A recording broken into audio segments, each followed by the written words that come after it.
Okay, so we're going to start with tonight's lecture. I'm going to introduce the speaker. So we have Cyril Petignat, who completed his master's degree in psychology at the University of Geneva.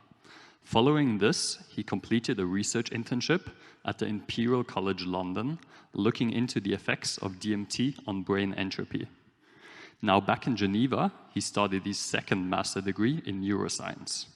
While pursuing his degree, he's working on OCD, vulnerabilities in emotional learning, and computational models, as well as working in the urgency department at the Geneva Hospital.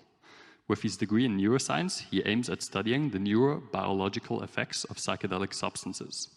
Cyril is also the co-founder of the student association ARP, as well as the co-founder of the ALPS Foundation, both aiming at raising awareness and around psychedelic science and therapy. Today, Cyril has come all the way from Geneva, presenting a two-part talk for us. In the first part, he'll be presenting data from the UNIDELIC Survey, looking into psychedelic usage among Swiss students, exploring the prevalence as well as the motivations. In the second part, he will explore the role of psychedelics as a potential preventative treatment of cluster headaches. This will be followed up by Juan Pablo, a patient diagnosed with Sankt syndrome, sharing his personal story of his condition and self-treatment with ayahuasca.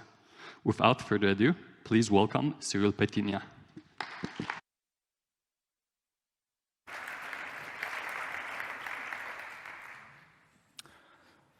Hi, everyone. First of all, thank you. Thank you for being here. Thank you to Paul and the PROS team to organize this. So as he said, today I'm gonna present two subjects because I was feeling that one was not enough. So this study, to give you a bit of context, isn't like a double-blind placebo strong study where we study neuroplasticity. It's a really simple study that me and some other colleagues just wanted to, 2 years ago, do some psychedelic research. So we just had some ideas, and what came to our mind was, yeah, in fact, we don't really know what are the motives of the reason behind why people are taking psychedelics. And because we were a university student and we were in collaboration with other psychedelic-assisted psychedelic association, we had the opportunity to ask different university the questionnaire that I'm going to present today. So it was a really easy questionnaire. The first question was just, have you ever tried psychedelics? When we're talking psychedelics here, it was only a classical one, so we exclude MDMA or ketamine. And then we are looking at if, no, you never tried psychedelic, are you expecting to maybe try one day? Following that, we are asking the reasons, and if yes, the motive behind this, if not, the motive behind that as well. And then I'm going to present a bit later. We had two short questionnaire to assess what we call transdiagnostic factors, which is mindfulness and cognitive flexibility, because we wanted to look at correlation between group, or I'm the group of people taking psychedelics. Maybe there is a correlation with being more mindful or less. So that's what we're going to see today. So for the first question, really simple. Maybe one important thing is this questionnaire was not published online because we wanted to have a better representation of the general population. So we were running into university, we were going to people randomly and then just asking, oh yeah, can you fill out this questionnaire, please? And like that, we didn't have the bias of people taking psychedelic and wanted to just answer the questionnaire online. So simple answer, are roughly 19% of the students in Switzerland have taken at least once a psychedelic substance. And then because we were a bit liking of people in the psychedelic group, we had this idea, and because we were in collaboration with other psychedelic association, was, okay, if we ask the group of the member, maybe some of you have already filled out this questionnaire, thank you if you did, the same questionnaire, but then we cannot include them in the same general population. We could if we had similar results, but if we ask to member of Psychedelic Association, have you ever tried a psychedelic hallucinogenic substance? We got a bit the opposite. A strong 76% of people in a Psychedelic Association have taken psychedelic, while 24% have not. So, continuing with that, we're wondering if people that have never taken psychedelic, if they were thinking about it. So we got a 36% of yes, and 64% of people not wanting to take psychedelic ever in their life. Then we were asking them what are the reasons behind not taking psychedelic. I mean, you can ask but there's actually quite a lot of reasons. The main point, I mean, the most stronger answer was just they don't see the point. I think it's sometimes when you're in a psychedelic bubble, it seems weird, but in fact, like a lot of people, they just don't care about psychedelic states. Just like for them, drugs that induce altered state of consciousness, but they're not interested in that. And yeah, totally understandable. Then we got 33% of people having fear of having a bad experience. Some people have long-term negative effect. They were giving some example like psychosis development or the risk of addiction. And some people were saying against my religion or other. Remember one person answered because I don't know where to find them, which is a reason, of course. And a bit more descriptive data. So for the people that have tried, what did they try? So mostly psilocybin and LSD. It's not really surprising. Some people have tried DMT, ayahuasca, 2CB, mescaline, and others. I think we include the analogs of psilocybin or LSD. Then we just got some descriptive data about the frequency of use in the lifetime. So as you can see, most of the people have taken between 2 or 5 times psychedelics or more than 10 times in their entire life. And as we can see, in fact, there is not a lot of people that just take it once. So there is a bit like 15% out of 98, which is not that big. And in the frequency use of last 6 months, I mean, as you can see, just once with no use and 2 to 5 times were like the most prevalent. Some people have taken more than 10 times in the last 6 months. Yeah. You know, we were interested to add a bit more than just descriptive data to our study. So we wanted to include some questionnaire assessing what we call these transdiagnostic factors. So like factor that is useful in many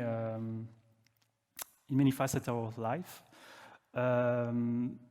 We first took the mindful attention awareness scale.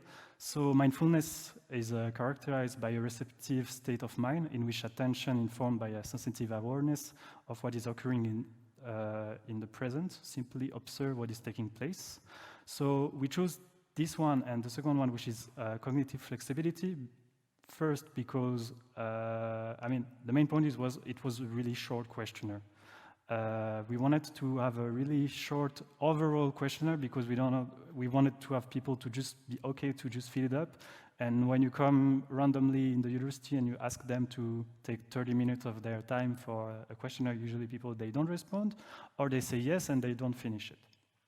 So we took the second transdiagnostic factor is cognitive flexibility, which is the ability to shift attention between task set, attribute of a stimulus, responses, perspective of strategy. So we chose those transdiagnostic factor with a little idea behind our mind, which was, you know, somehow when you take psychedelic or you experience them, you can feel that you grasp sometimes like a higher consciousness, that it impacts your life, you change how you are. There is like numerous testimony of people saying, oh, psychedelics changed my life. So I wanted to see if there were like difference on those 2 points between the people that have tried psychedelic and people that haven't tried. The sad answer is no. I mean, we cannot say. We didn't see any difference between the groups. So the dark blue is the people that have taken psychedelic, the light blue that have not. We can even see, I mean, the p-value was like 0.08, that people that are taking psychedelic are slightly less cognitively flexible. But I think this data really showed us that psychedelics are not magic, like they're not gonna, like you're not gonna take them and then you're gonna be a better person. And I will advance one of these arguments with another finding we had later. So another part of the question we're asking the motives of the psychedelics, why people are taking them actually. I took another data using the same questionnaire, which is the motives for alcohol. So as you can see, the red is coping, so it includes questions like, so that others don't laugh at me because my friends are pressuring me to take it. Conformity, to forget my worries, to cheer me up when I'm in a bad mood. There is social as a way to celebrate because it helps me to enjoy a party. And enhancement as just to get high because it's fun. So we added like a fifth category, which is of course not present in the alcohol original questionnaire, which is that we called introspection. So I'm taking psychedelic to learn better about myself, to know me better, to be more open to experience. So as we can see, the main two reasons for psychedelic intake among students in Switzerland are introspection and enhancement. That we can see the difference with the alcohol, which have a really more high social motives and even conformity or coping. Like, as you can see, people, it's really rare, I mean, within our respondents, that people were taking it for their bad mood or for coping reasons. So a few more findings that we had. So we looked at many correlations. We were looking, we were thinking, oh, maybe there's a correlation between the frequency of use. If people are taking psychedelic in the last 6 months, maybe they score higher. We only add like this little result, which is really to take with pincette, like we said in French, with precaution, is like people that have taken psychedelic 2 to 5 times in the last 6 months score a bit higher in the mindfulness scale, but as always, it's always correlational, so we don't have causality. Maybe more mindful people take more psychedelic, I mean, at this rate during the last 6 months. But in a bit more interesting manner, so we run like a linear regression with, as the predictor, the factor. So the factor where the conformity, coping, social enhancement, introspection, to see what predicts like the change in the mindfulness scale and the cognitive scale. And we see that the only predictor that predict correctly like the curve of the mindfulness scale are the introspection. So in a more clear way is people that are taking psychedelic for introspective reason have higher mindful overall score. So like I said just before, it's correlational. So we don't know if mindful people are taking it for mindful reason, introspective reason, or it's because they are taking it for introspective reason that they are more mindful. So, yeah. So this was really a little study that we did. Like, what I like to show with this study as well is not only that, we got some data and so on, but it's just if there is people in the crowd that are, I don't know, like psychedelic research and want to just launch their own study or whatever, it's just that easy. Like, we were just a group of colleagues, we had this idea, and we are right now like doing more analysis, of course, but we plan to publish it not in Nature, of course, but in some paper that would be nice. So the takeaway of this part of the presentation is actually, an interesting number is like 47% of the students had already tried or expect to use in the future a psychedelic substance. So that implies, of course, university students are not representative of the general population, but that show the interest of young people on these substances. And it's an argument for why we are here presenting data, why PROS sometimes is presenting harm reduction, because people are gonna and are using those substances more and more, thanks to the help of advances in research, of course, but as well as Netflix documentary. The other findings, like psychedelic users don't significantly differ from non-user on mindfulness and cognitive flexibility factors.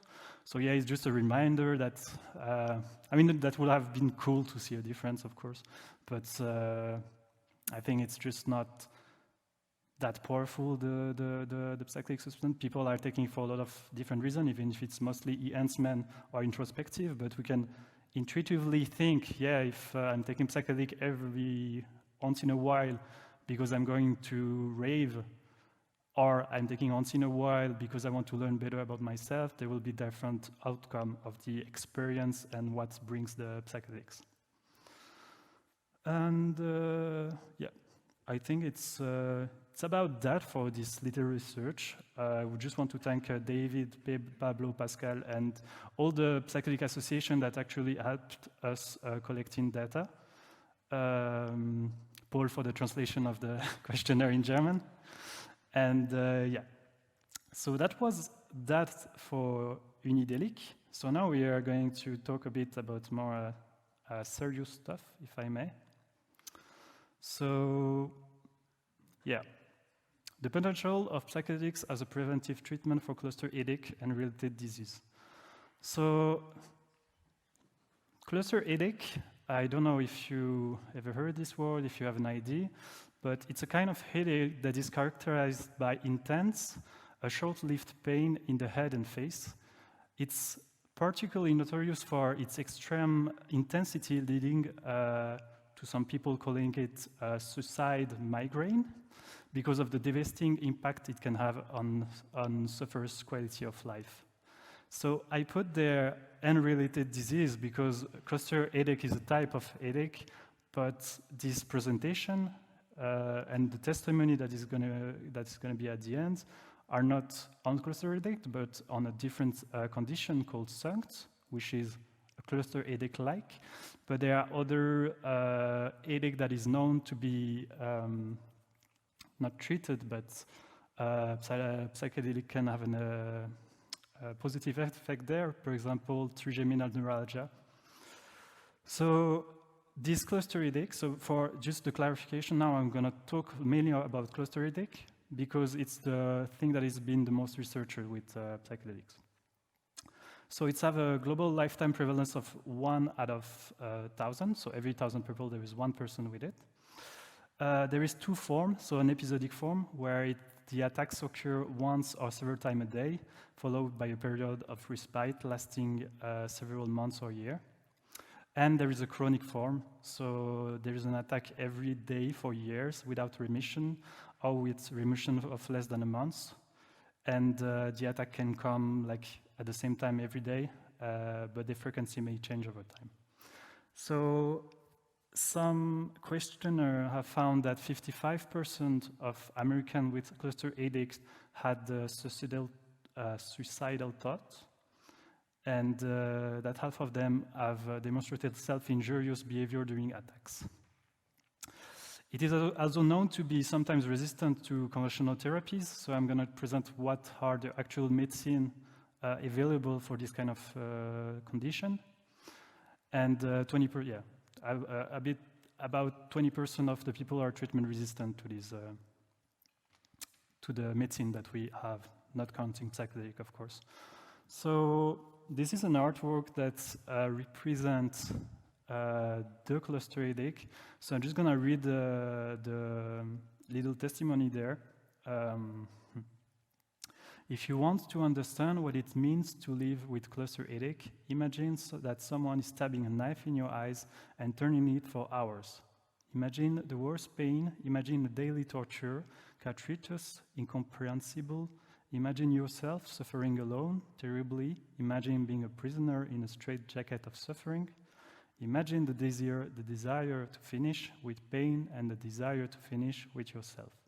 If you imagine, you will understand.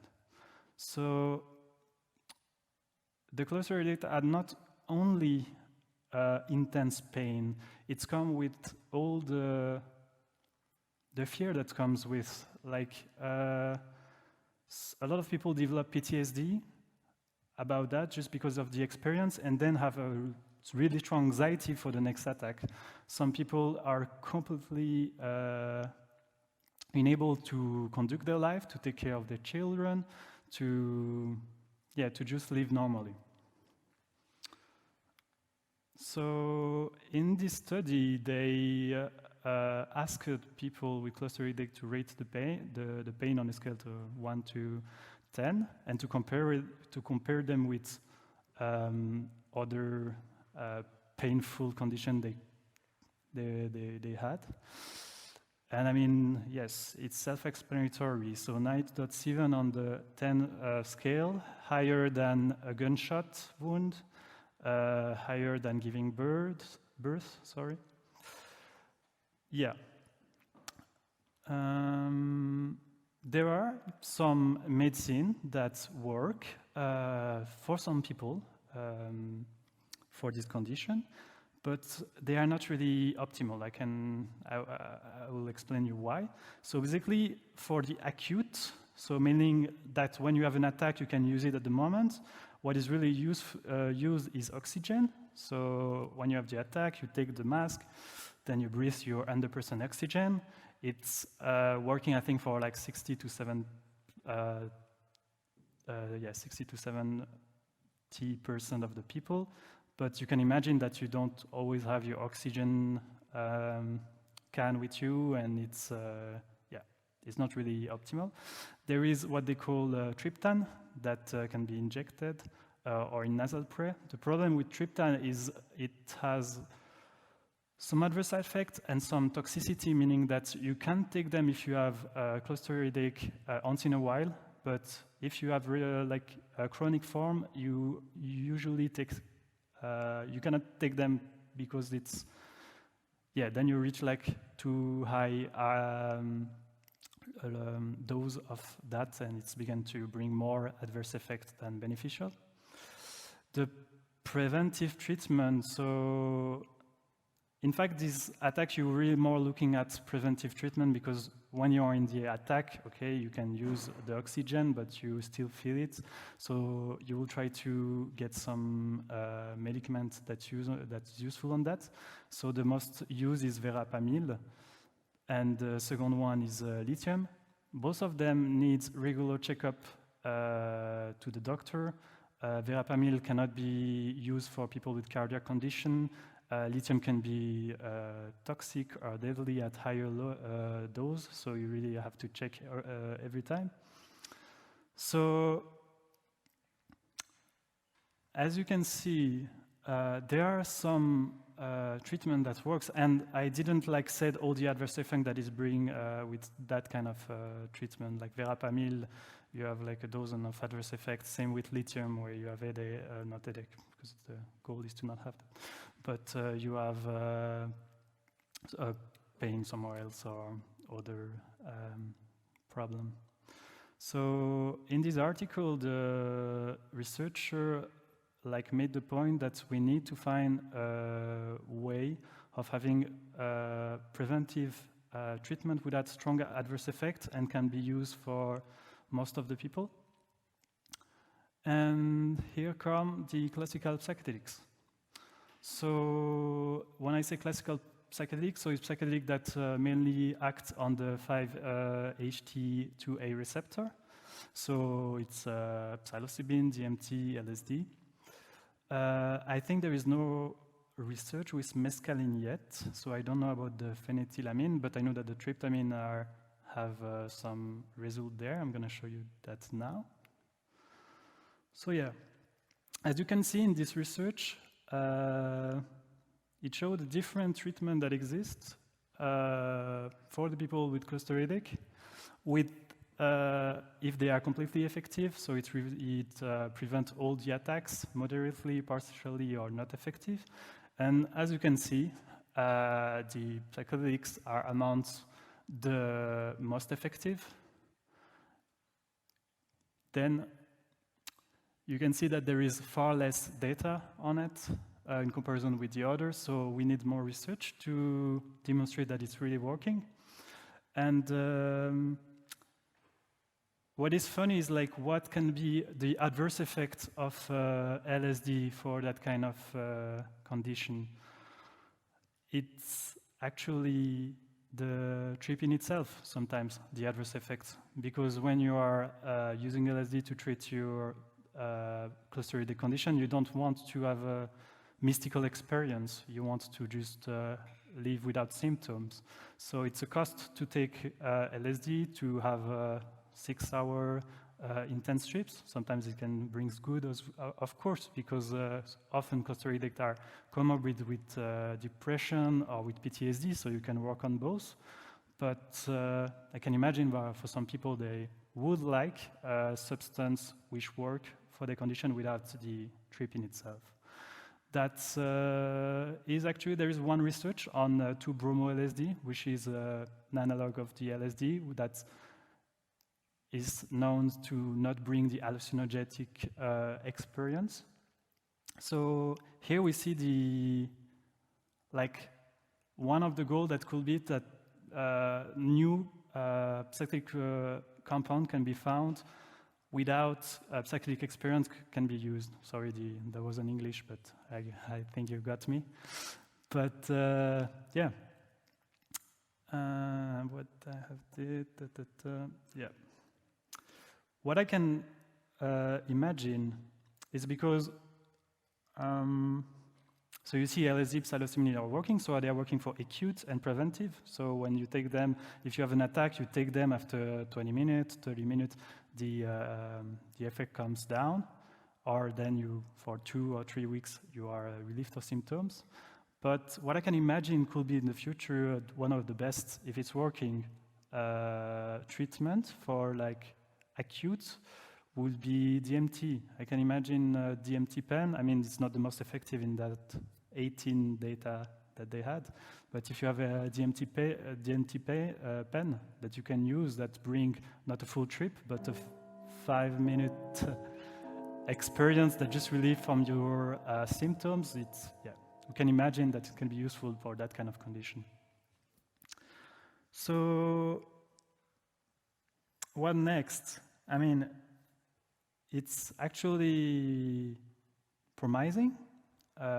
Some data, placebo, have shown that it's working, but we're still not there. I mean, we are in Switzerland, we are using those compounds in psychedelic assisted therapy, but now how do you introduce someone that have this condition? How can he benefit from it? It's not really that he need a psychiatrist next to him to check on him or to talk about his problem. It will be better to have just for itself. So, I mean, it's working, but none are really benefiting of it in a legal framework.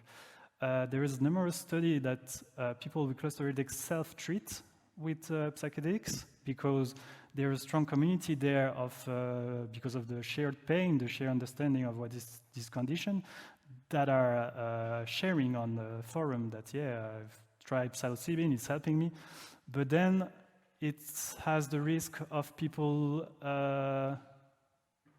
just taking psilocybin and without any idea of what it is or what are the effects, just for treating its condition. So there is another point for huge and global harm reduction information sharing, because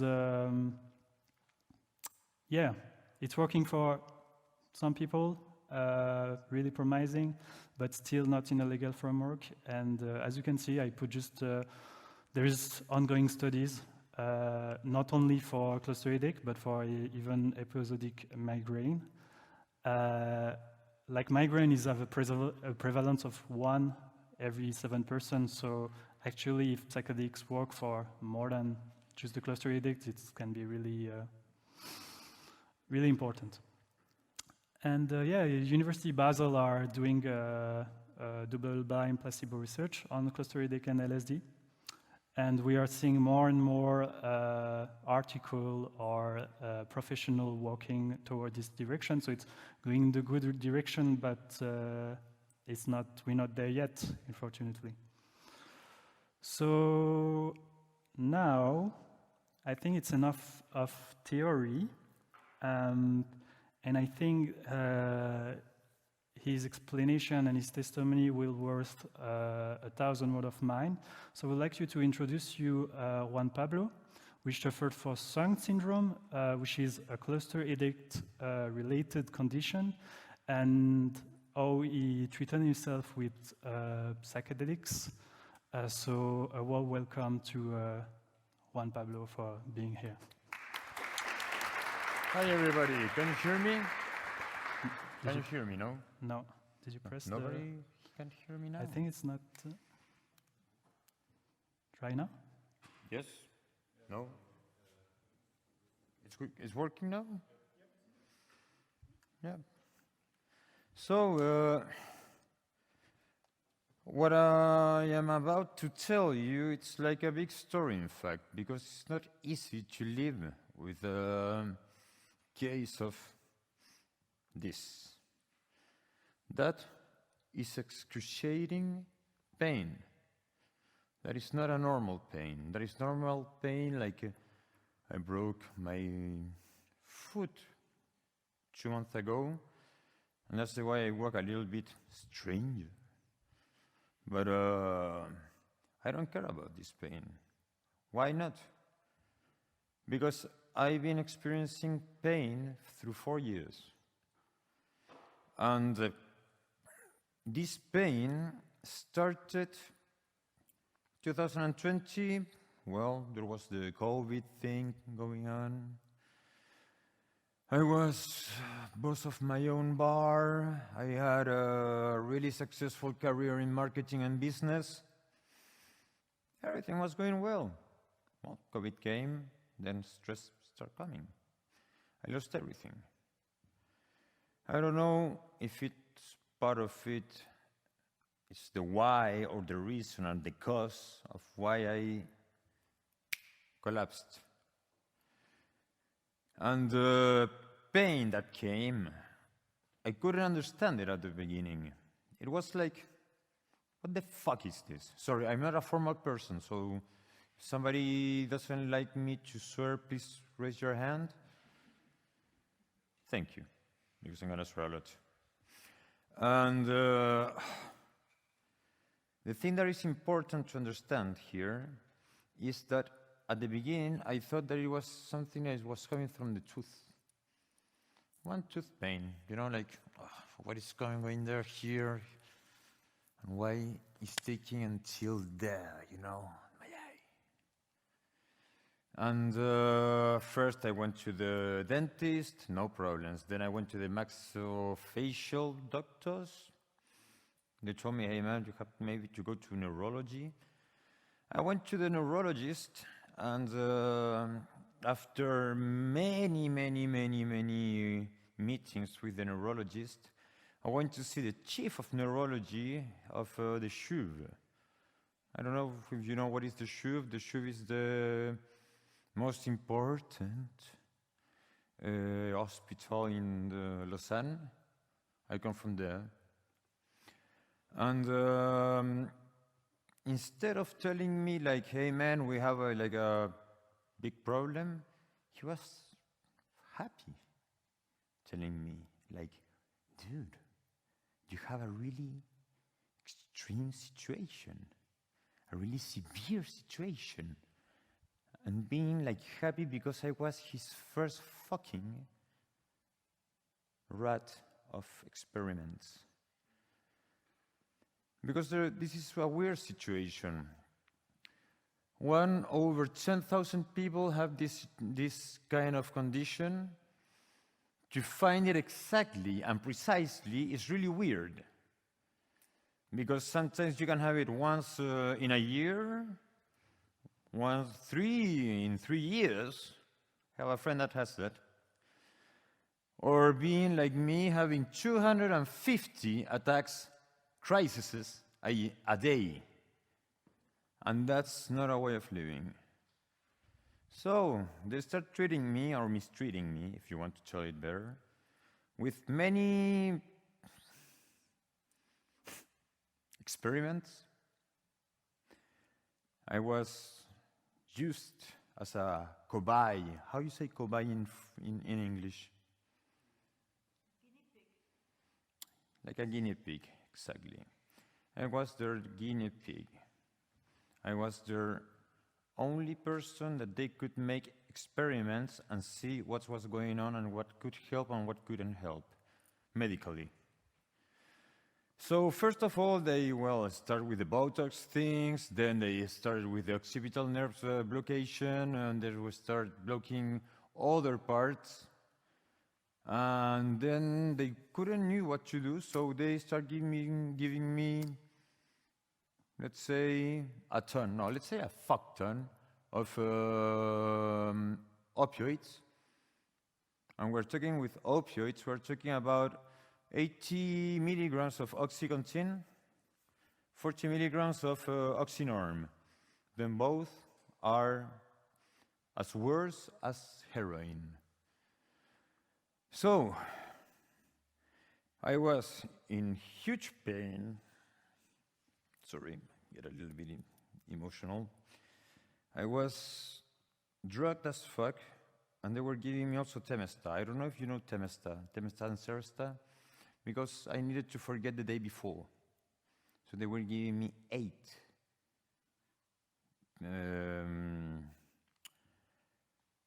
8 grams of Temesta a day. Well, that's enough for making somebody to really forget what was the day before. So they were attacking me and letting me live a life for a year. I couldn't understand what was happening in my fucking life. And then I lost everything. My wife, my normal life, being treated as a medical, weird, inexplicable, without any explanation case. So I couldn't in the beginning understand what was happening, because for a year I couldn't understand nothing. So then I came back. Why? Because I stopped all this shit. Little by little. I stopped all these treatments. Because they weren't making me being alive. I was dead, inside and outside. People talking to me couldn't understand what the fuck I was saying.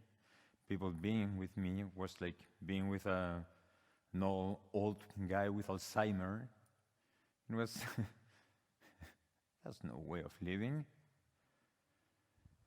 So I fought myself into trying to find solutions. And I asked this guy that is from the office, that you can see there up.